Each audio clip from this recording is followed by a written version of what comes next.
Subscribe करें हमारा YouTube channel, bell icon को क्लिक करना ना भूलें, जिससे आगे आने वाले सभी YouTube अपडेट्स, वीडियोस, नोटिफिकेशंस आपको मिलते रहें।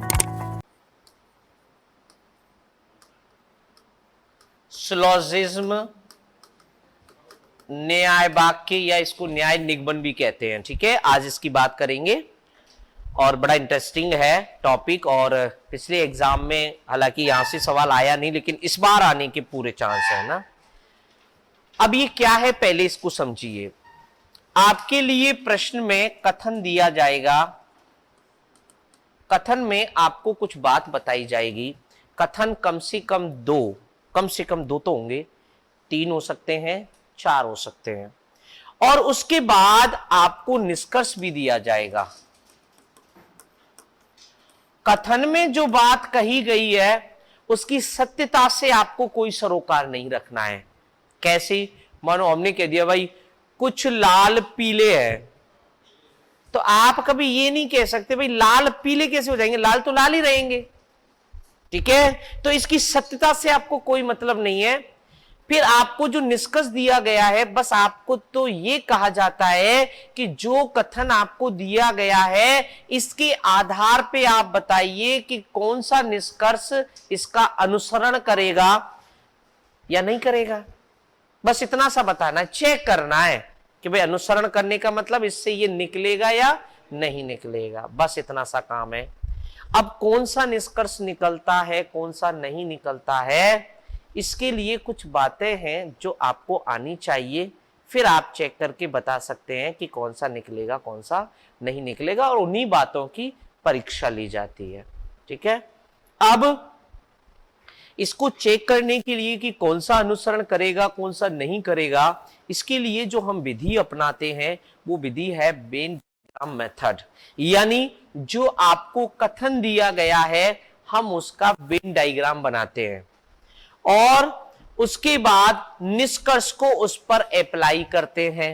अप्लाई हो जाएगा तो हम कहेंगे हाँ भाई निष्कर्ष निकलेगा, नहीं होगा तो कहेंगे नहीं निकलेगा। ठीक है, तो वो बातें ध्यान रखनी है जिसकी वजह से पता लगाएंगे कि भाई कौन सा निकलेगा, कौन सा नहीं निकलेगा। अब सबसे पहले जानकारी लेते हैं कथन के बारे में कि ये जो हमारा कथन होता है ये कितने तरह का होता है। जनरली कथन हमारा 4 तरीके का होता है। जैसे देखो, सबसे पहले मैंने लिखा एक कथन, सभी ए बी है, ये मैंने लिखा। अब यहां पर सभी के जस्ट बाद वाला ये जो ए है इसको क्या कहा जाता है? सब्जेक्ट। सब्जेक्ट मतलब कोई व्यक्ति है या कोई वस्तु है ये। और बी क्या है यहां? बी है प्रेडिकेट। प्रेडिकेट को क्या बोलते हैं? विधेय। विधेय है ये। ठीक है, ऐसे एक हमारा ये कथन है एक टाइप का। दूसरा हमने लिखा कुछ ए बी है। ठीक है, और तीसरा हमने लिखा कोई ए बी नहीं है।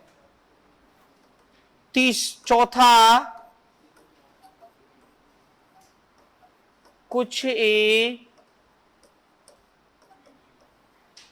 बी नहीं है। नहीं, ये 4 तरीके के जनरली हमारे कथन होते हैं, ये कथन। ठीक है, अब जब हम वेन डायग्राम बनाते हैं तो वेन डायग्राम किसका बनाते हैं? कथन का। तो कथन में वेन डायग्राम कैसे बनाते हैं ये जरा देखें कि मुझे इस वाले एक कथन का वेन डायग्राम बनाना है तो मैं वेन डायग्राम के रूप में इसको कैसे दर्शाऊंगा कि भाई यहां पर सभी के जस्ट बाद वाला ये सब्जेक्ट है तो सब्जेक्ट सबसे पहले आएगा। और चूंकि सभी ए बी हैं इसलिए जो बी आएगा वो इसके ऊपर आएगा। यानी इस बात को जब हम कथन के रूप में दर्शाएंगे, वेन डायग्राम के रूप में दर्शाएं इस कथन को, तो हम इस तरीके से दर्शाएंगे। दूसरा है हमारा कि कुछ ए बी हैं, यानी ये हमारा ए है और इसका कुछ पार्ट क्या हो जाएगा, बी हो जाएगा। तो हम इस कथन को वेन डायग्राम के रूप में इस तरीके से दर्शाएंगे। नीचे कोई ए बी नहीं है, इसका मतलब जो ए और बी हैं ये दोनों एक दूसरे से कभी नहीं मिलेंगे, इनका कोई रिलेशन नहीं है। फिर कहता है कुछ ए बी नहीं है, या तो कह रहा है कोई ए बी नहीं है, पर दूसरा चौथा कहता है कि मान लीजिए ये ए है पूरा का पूरा। अब इस ए का कुछ पार्ट ऐसा है, मान लीजिए ये वाला, ये यहां पर ये जो बी है हमारा ये कभी नहीं आएगा, ठीक है। तो इसको कहते हैं कि ए का कुछ भाग ऐसा है जो कभी भी नहीं हो सकता। दोनों में अंतर है ना, ये फिक्स है ये कि ये वाला पार्ट है ये। जैसे मानो ये पूरी बिल्डिंग है, अब बिल्डिंग हमने किराए पे ली, तो हमने मालिक ने कहा कि देखो नीचे नीचे का जो बेसमेंट है ना उसमें एक रूम है, भाई मैं ये नहीं दूंगा, है ना, ये मैं मेरे लिए रखता हूं पर्सनल, बाकी आप पूरी जगह सारा ले लीजिए। तो वो रूम फिक्स हो गया, तो वो कहेगा कि आप ये वाला नहीं ले सकते, बाकी तो सब ले लो, ठीक है। तो ऐसे ए का ये पार्ट है जहां पर बी कभी भी नहीं आएगा। तो ऐसे जनरली 4 तरीके के क्या होते हैं, हमारे कथन होते हैं, ठीक है। ये कथन की बात है। अब हमने कहा एग्जाम में तो कम से कम 2 तो होंगे, 2 हो सकते हैं, 4 हो सकते हैं। तो जब वेन डायग्राम हम बनाएंगे, अभी तो हमने सिंगल सिंगल बनाए हैं, लेकिन क्वेश्चन में सारे कथन का डायग्राम एक ही बनेगा। 2 अगर हमारे स्टेटमेंट हैं तो दोनों को मिलाकर एक ही डायग्राम बनेगा, 3 है तो उसको भी मिलाकर एक बनेगा, 4 है तो उसको भी मिलाकर एक ही डायग्राम बनाएंगे, और हम उसको बोलते हैं मेन डायग्राम, मूल डायग्राम। मूल का मतलब जैसा रिलेशन वो हमें देगा कथन में, वैसा ही रिलेशन हमको बनाना है, ठीक है। चल नोट करना है किसी को, चल अब बात करेंगे फिर आगे हम इसके निष्कर्ष की, कि भाई निष्कर्ष कितने तरीके के होते हैं।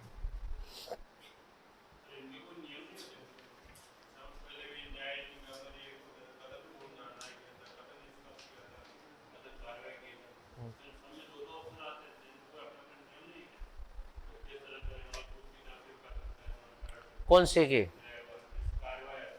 इसकी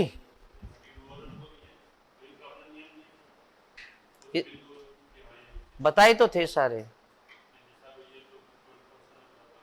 वो चीज अलग है, आप मिक्स कर रहे हो इनको। क्या बात है, बहुत अंतर है, बहुत अंतर है उनका। वो कथन निष्कर्ष अलग है, ये कथन निष्कर्ष अलग है। उसको कथन निष्कर्ष ही बोलते हैं, इसको न्याय वाक्य बोलते हैं, सिलोजिज्म बोलते हैं, ठीक है।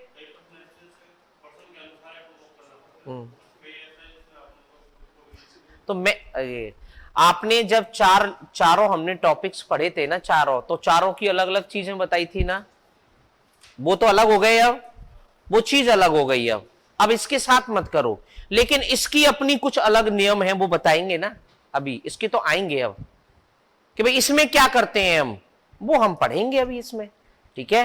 तो मैंने कहा ना कुछ बातें हैं वो आनी चाहिए, कही थी ना, कही ना, तो वो बातें ही बताऊंगा मैं आपको, बस उन्हीं के आधार पे पूरे सवाल होते हैं।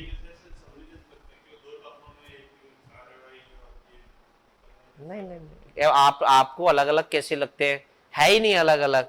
4 हमने पढ़े थे, सबको अलग अलग बताया था ना, मैंने बार बार विभेद करके बताया था, बार बार। जब इन्होंने ये बोला था कि मिक्स हो जाते हैं ना, खिचड़ी बन जाती है, तब मैंने सबको बार बार बोला था, बार बार, इसीलिए कि दिमाग पे छप जाए कि नहीं नहीं सब चीजें अलग अलग है। अब आपने क्या किया, इसको भी ले लिया साथ में उसके, नहीं नहीं ये चीज अलग है। ये देखेंगे, अभी आएंगे सारे जो चीजें हमें ध्यान रखनी है। तभी हमने एक पहले ये पढ़ा भाई कथन कैसे होते हैं, कथन, तो मैंने कथन के बारे में पढ़ाया, पहले कथन के बारे में जानकारी लिए ना, अभी सवाल नहीं कर रहे, अभी तो जानकारी ले रहे हैं कथन के बारे में, कि कथन कितने तरीके में, 4 तरीके के कथन होंगे, तो फिर इनका डायग्राम कैसे बनाएंगे ये बताया मैंने अभी इसका आपको। ठीक है, अब बात करेंगे निष्कर्ष की। तो देखो इधर निष्कर्ष होते हैं 3 तरीके के, 3 तरीके के निष्कर्ष होंगे यहां जो दिए जाएंगे। एक होता है 100% सत्य, यानी आपने जो बात हमें दी है कथन में और आपने फिर हमसे जो बात पूछी है, क्या वो 100% सत्य है क्या? अगर 100% सत्य होगी तो कहेंगे हाँ अनुसरण करेगा। तो एक टाइप कौन सा हो गया? 100% सत्य वाला है क्या? दूसरा आइदर और कंडीशन, या की स्थिति।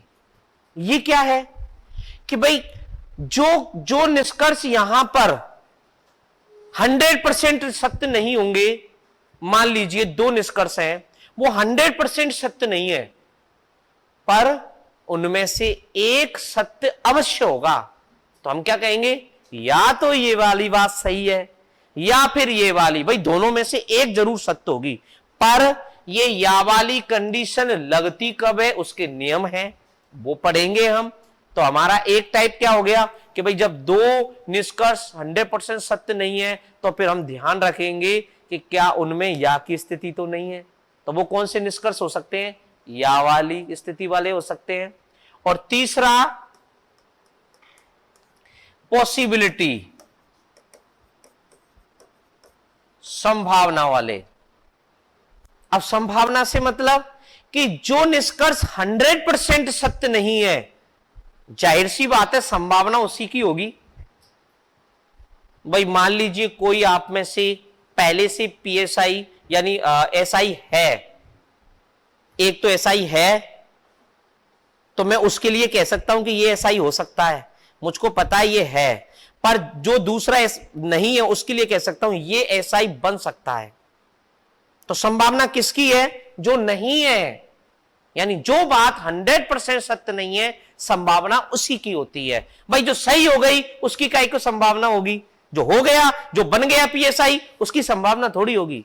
ऐसे तो ये संभावना पूछेगा, ये आपके निष्कर्ष में बोलेगा इसके होने की संभावना है क्या, क्या ये हो सकते हैं, ये वर्ड आएंगे। समझ में आई बात? तो इसमें जब भी संभावना पूछेगा ये वर्ड यूज होंगे, possibility, may be, can be use होता है, तब हम संभावना देखेंगे। अदरवाइज सब में यही आएगा, क्या ये बात 100% सत्य है क्या। ऐसे 3 तरह के ये हमारे क्या होते हैं? निष्कर्ष होते हैं। ठीक है, आराम से पहचानेंगे हम कौन सा 100% आइदर कंडीशन है क्या और कौन सी हमारी संभावना वाला है। ठीक है, पूरी क्लासेस देखने के लिए अभी डाउनलोड करें परिष्कार वर्ल्ड ऐप।